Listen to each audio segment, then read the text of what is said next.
Hello there. So you want to know how you can simply go ahead and use Cash App for business. This is going to be the only video that you'll ever need to watch on the internet. So with that being said, let's get straight into the video.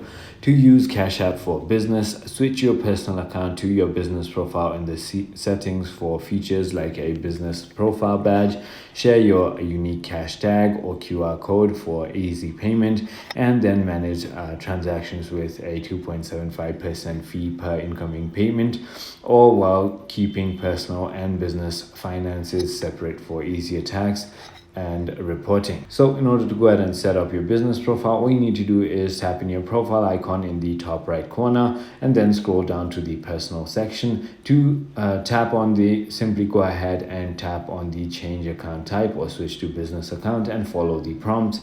Enter your business details like name and location, select if you're an individual or LLC and stuff like that. I hope this video clarified everything for you. If it did, hit that like button and I'll see you on the next one.